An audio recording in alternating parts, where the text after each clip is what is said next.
You step out of your front door every single morning, coffee in hand, rush into your car. And you are likely totally oblivious to the fact that you are walking right over a localized economic engine. Oh, completely oblivious. Right. Today, we're skipping the Silicon Valley lottery ticket. Yeah. We are not talking about, the next AI platform or some billion-dollar app. We are looking at the ground beneath our feet. Which is, honestly, where some of the best margins are actually hiding. Exactly. We're going to break down the hidden psychology, the brilliant unit economics, and the surprisingly sophisticated strategy of the local pressure washing business. It's a lot deeper than just spraying water on concrete. Okay, let's unpack this. Because when I first started looking into today's source material, specifically focusing on a Northern California operation called Royal Driveway Cleaning, I had to laugh. Oh, I'm sure. It's not glamorous. Not at all. Pressure washing feels like the ultimate unsexy business. It definitely doesn't have the glamour that dominates the business headlines, And what's fascinating here is that lack of glamour is precisely the camouflage that makes it such a phenomenal model to study. Camouflage. How so? Because the modern business landscape has this severe, almost blinding obsession with complexity. Oh, yeah. Everyone is sitting in coffee shops trying to invent a digital product with zero marginal cost of reproduction. Right, the whole build it once, sell it a million times dream. Exactly. They want to build software, scale it globally, and secure venture capital. But the trade-off for that dream is enduring brutal, borderless competition. And really high customer acquisition costs, I imagine. Oh, incredibly high. Meanwhile, simple physical service businesses are quietly dominating local markets without any of that global friction. I do want to challenge the premise a bit, though, because, I understand that the tech world is hyper-competitive. Sure. But with a local service like pressure washing, you're essentially just applying highly pressurized water to a hard surface. Mm-hmm. Because it's so incredibly basic, doesn't that inherently make it a weak business model? Why would it be weak? Well, the barrier to entry is basically just the cost of a trip to the local hardware store. Anyone with a few $100 can buy a machine, throw it in the back of a pickup truck, and declare themselves your direct competitor. Yeah, I see where you're going with that. But you're confusing the barrier to entry with the barrier to success. Okay. Elaborate on that. It is entirely true that the barrier to entry is practically non-existent, but the barrier to capturing and keeping market share is a completely different game. Right. And that's where the comparison to high-tech startups actually gets really interesting. So let's think about software for a second. The holy grail of the tech industry is the SaaS model, software as a service. Right, the subscription model. You build it, and people pay you every month. It's predictable income. Exactly. But power washing isn't a digital subscription. No, you wash a driveway, you get paid, you leave. It's transactional. Well, it looks transactional, but it actually operates on a physical recurring revenue model. A physical recurring revenue model. Yeah. Think about it. Concrete inevitably gets dirty. It is an inescapable law of the physical universe. That's true. It's out in the elements 284.7. Right. Mold, mildew, algae, car exhaust, and just general weather degradation are constantly attacking outdoor surfaces. So nature guarantees your customer base. Oh, wow. I never thought about it like that. And nature guarantees that the customer will need you again in, say, 12 to 18 months. Because the dirt always comes back. Always. When you build an app, you have to spend millions educating the market to convince people they even have a problem that your app solves. Right. You're creating a new behavior. Exactly. But in a property maintenance business, the problem is highly visible, universally understood, and perpetually recurring. You are running a physical SaaS business. Service as a service. I like that framing. But let's go back to that guy with the truck who just bought his equipment at the hardware store. Okay. If nature is guaranteeing the demand, isn't that guy still sealing my market share? Well, he would be if consumers only cared about the application of water. But consumers are actually buying trust and reliability. Okay, so it's about the customer experience. Exactly. This is where the simplicity of the core task becomes the entrepreneur's biggest weapon. Because the actual labor spraying the concrete is straightforward, a smart operator can dedicate almost all of their cognitive bandwidth to the customer experience. So they don't have to overthink the product, they can just focus on the service? Yes. If you applied just a fraction of the professionalism that a high-tech startup uses to a local service business, you look like an absolute wizard. Like what? What does that look like in practice? Simple things. Answering the phone on the first ring, showing up exactly when you say you will, wearing a clean, branded polo shirt. Right, instead of just a ratty t-shirt. Exactly. And sending a clean digital PDF quote instead of a scribbled number on the back of a napkin. That baseline level of professionalism instantly puts you in the top 1 percentile of local service providers. And I guess that effectively neutralizes the guy with the truck who doesn't even return voicemails. Completely neutralizes him. Wow. So the simplicity frees up the mental capital to actually run the business like a real business rather than just doing manual labor. Precisely. That completely shifts how I view these local operations. Mhm. But looking at the source material, there was another layer here that takes this from a basic maintenance task into something much more complex. The psychology aspect. Yeah, it's not just about the physical removal of dirt. The material heavily emphasizes the dramatic visual impact this service provides, specifically relating to curb appeal and property value. Right, and this is where we cross the bridge from simple unit economics into the realm of behavioral psychology. Okay, yeah, my attention. The visual transformation of a property is profound, and it triggers some deeply ingrained cognitive biases in the human brain. Well, we've all seen those incredibly satisfying internet videos of power washing, right? Oh yeah, they're everywhere. Watching a black, grimy slab of concrete get blasted back to bright white. It's mesmerizing.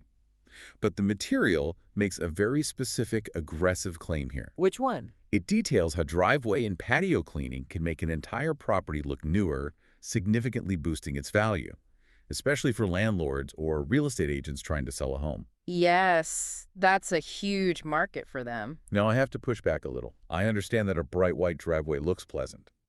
But does anyone actually believe that a clean driveway tricks a buyer's brain into thinking a 20-year-old house is suddenly worth $10,000 or $20,000 more on the open market?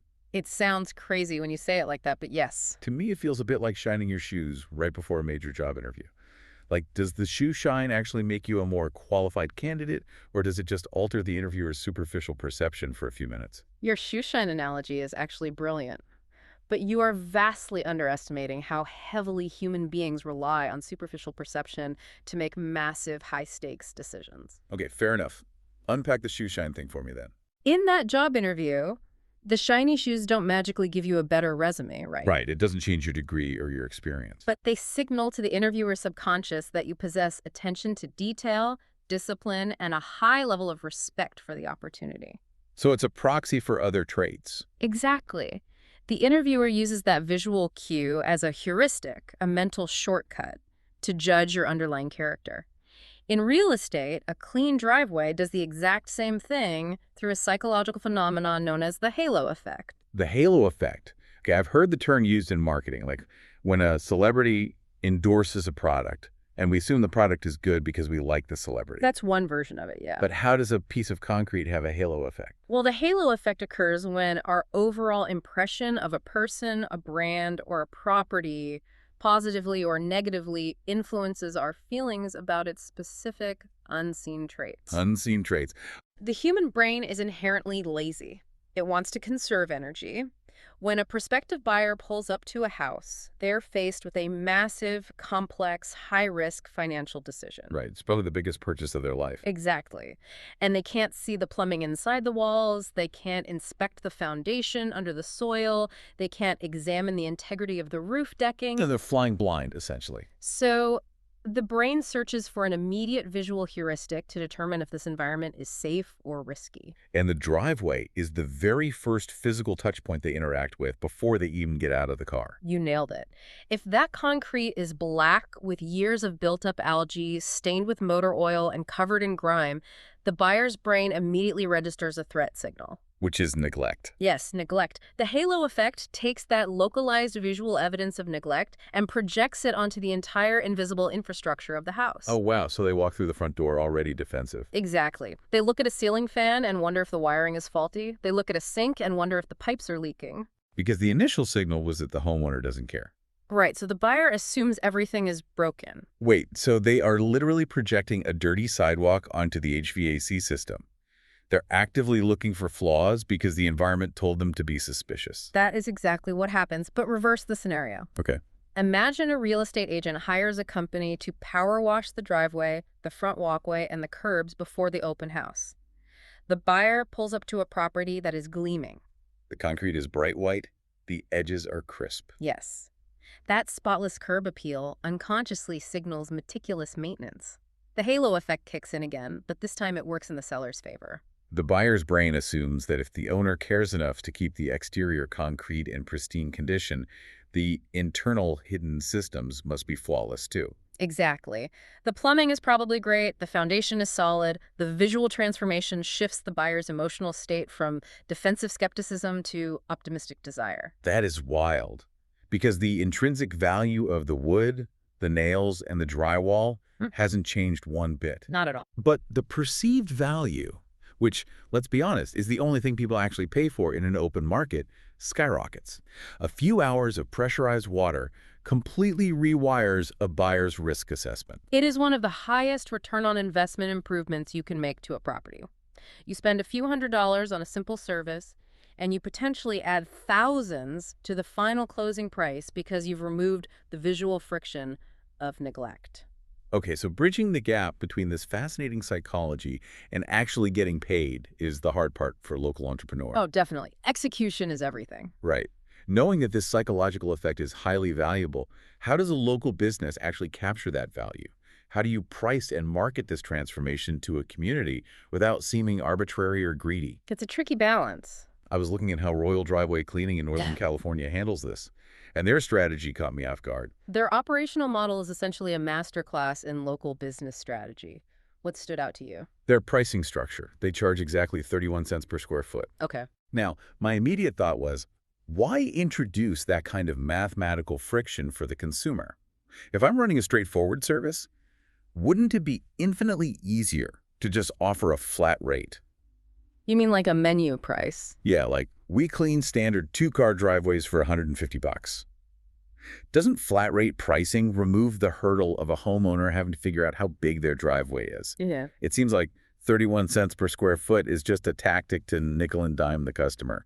That's a very common assumption, but, well, this raises an important question about perceived fairness. It's actually the exact opposite of nickel and diming. Really? Because a flat rate is way easier for the business owner to advertise. It is. But remember our discussion about the halo effect. Pricing strategies have their own halo effects. When it comes to home services, flat rates often trigger a subconscious alarm bell in a consumer's mind. Why? To me, a flat rate sounds safe. I know exactly what I'm paying up front. Because intuitively, the consumer knows that not all standard two-car driveways are the exact same size. Oh, sure. Some are longer, some are wider. Right. Some have a small walkway attached. If a company charges a flat $150, the homeowner with a slightly smaller driveway feels like they are being penalized. They feel like they're subsidizing the guy down the street who has a massive driveway. Exactly. They're paying the exact same flat rate for less work. A flat rate feels arbitrary. It feels like a guesstimate pulled out of thin air by a salesperson. Ah, I see where you're going. So the 31 cents isn't about making more money. It's about the optics of the quote. It communicates precision. When a company charges 31 cents per square foot, they are telling the customer, we measure your specific property. You are only paying for the exact surface area we clean, not a single penny more. And the homeowner doesn't even have to do the math, right? The business does. Right. The business owner handles the measuring, often using satellite imaging software before they even arrive, and presents a customized proposal. That is clever. That specific number, 31 cents, instantly builds trust through transparency. The customer feels they are getting a bespoke, calculated assessment from a technician rather than a generalized sales pitch. So the perceived fairness actually overrides the friction of the math. It shifts the dynamic entirely. You aren't arguing over a flat fee. You're agreeing on a standardized unit of measurement. Exactly. That is incredibly smart.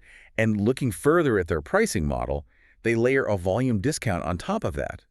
They offer specific discounts for jobs over 1,500 square feet. Yes, the volume incentive. This feels a bit like the Costco model applied to concrete. It is pure behavioral economics. Once the homeowner trusts the baseline pricing of 31 cents per square foot, the volume discount changes their behavior. How so? Does it just make them feel like they're getting a deal? It incentivizes them to look around their property for more problems to solve. They might initially just want the driveway cleaned, but then they realize, wait, if I add the backyard patio and the side walkways, I cross that 1,500 square foot threshold, and the blended rate for the entire job drops. Oh, wow. So suddenly, the customer feels incredibly savvy for bundling services. And the business drastically increases its average ticket size. And from a margin perspective, that has to be incredibly lucrative for the business. Because the hardest part of a local service is the logistics. Oh, absolutely. The routing is the bottleneck. The operational cost of driving a heavy truck across town, burning gas, and paying an employee for windshield time, that's already spent just to get to the driveway. Yes, that's the sunk cost of the trip. So once the equipment is unloaded and the hoses are running, the marginal cost of walking to the backyard to clean a patio is basically just a few gallons of water and an extra hour of time. It's highly efficient revenue. Exactly. You are maximizing the revenue generated per trip. The truck roll is the most expensive part of the operation. Everything you clean after that first square foot operates at a significantly higher profit margin. Which brings me to the detail in the source material that I found the most intriguing. And honestly, the most surprising from a business strategy perspective. What's that? So, Royal Driveway Cleaning heavily promotes a 10% community discount, but they are incredibly specific about who qualifies for it. Right, the essential workers discount. Yeah. They list veterans, active military police, firefighters, EMTs, doctors, nurses, and public school teachers. It's a very specific list. Now, my cynical first guess was that this is either a local PR stunt to look good on social media, or maybe there's some kind of tax write-off play happening here, because sacrificing 10% of your top-line revenue right out of the gate seems steep for small business. I get why you'd think that, but it is neither a PR stunt nor a tax play. What you're looking at is arguably the most sophisticated customer acquisition strategy a local business can deploy. Really, a discount is a sophisticated strategy. It is the construction of a deeply rooted, highly defensible business moat. To understand why, you have to look at the rising costs of digital marketing. Okay, like Facebook ads and stuff. Right. Local businesses used to rely on Google ads, Facebook ads, or direct mail flyers, but those channels have become saturated and incredibly expensive. The customer acquisition cost, or CAC, can easily eat up all the profit on a first-time job. So you're saying a 10% discount is cheaper than running a Facebook ad campaign? Often, yes. But how does giving a discount to a teacher replace an advertising strategy? I mean, they're just one person. By understanding network theory within a local community, look at that specific list of professions again. Teachers, nurses, firefighters, paramedics, police officers. What is the common denominator beyond the fact that they are public servants? They all interact with the public constantly. Yes, but more importantly, they are highly networked, high-trust nodes within the community fabric. High-trust nodes. Okay, Think about a firehouse, a hospital break room, or a teacher's lounge. These are tight-knit groups that communicate constantly. they talk. A lot. If you run a generic Facebook ad, a homeowner might look at it and scroll past with total skepticism. But if a local public school teacher gets a phenomenal service from a pressure washing company, feels deeply respected because the company honored their profession with a discount, and is thrilled by the visual transformation of their home, where do they go the next morning? They go straight to the teacher's lounge and tell 20 other homeowners who live in the exact same neighborhood. Precisely. Word of mouth has always been the lifeblood of local service businesses, but not all word of mouth carries the same weight. Right, a recommendation from my brother-in-law is different than one from a random Yelp review. Exactly.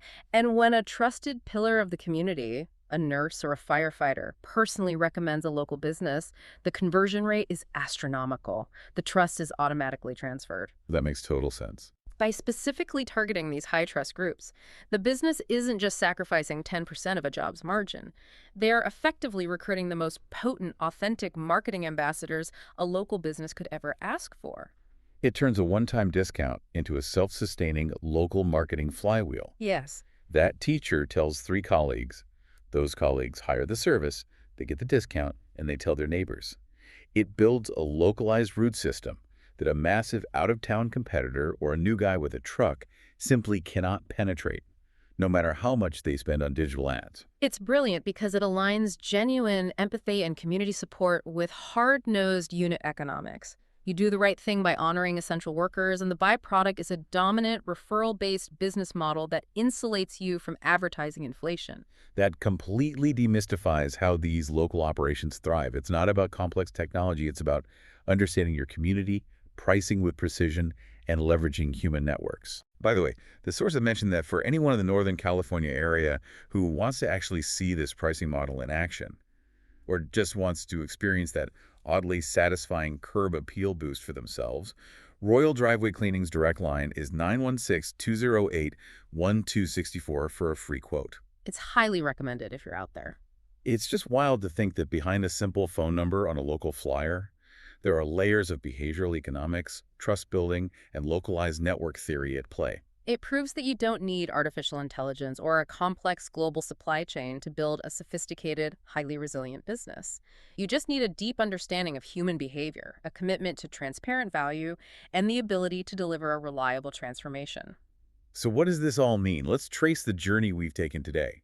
We started by challenging the modern assumption that entrepreneurial gold is only found in high-tech startups. Right, leaving the Silicon Valley bubble behind. Exactly. Instead, we discovered that simple, unglamorous services like battling the inevitable dirt on our concrete operate as a powerful physical SaaS model. They offer guaranteed recurring demand where a high baseline of professionalism is the ultimate competitive advantage. The dirt always comes back. Then, we dug deep into the psychology of curb appeal, realizing that a clean driveway isn't just an aesthetic upgrade. It triggers the halo effect. It's a visual heuristic that rewires a buyer's risk assessment, shifting their emotional state from skepticism to optimistic desire and ultimately increasing a property's perceived market value. That invisible ROI. And finally, we look at the real-world execution through Royal Driveway Cleaning. We saw how pricing precisely at 31 cents per square foot builds immediate trust over flat rates, how volume incentives drive larger ticket sizes, and how strategic community discounts for vital public workers create a high-trust, word-of-mouth fortress that outperforms expensive digital advertising. It's an incredibly solid playbook. It's a powerful reminder that sometimes the most brilliant business insights are just waiting to be washed off and brought to light. It absolutely is. And, as we wrap up, it leaves us with an interesting parallel to consider. We've spent all this time analyzing the mechanics of how washing away the accumulated visible grime on a physical driveway can instantly boost a home's perceived value. It erases years of aging and entirely shifts how the world judges the unseen foundation underneath. Right. It makes you wonder, what is the equivalent of a dirty driveway in your own professional or personal life? What small, easily fixable layer of superficial grime, perhaps an outdated resume, a chronically cluttered workspace, or a lingering communication habit, might be silently triggering a negative halo effect? What is secretly dragging down how others perceive your true underlying value? And more importantly, what would happen if you finally took the time to power wash it away?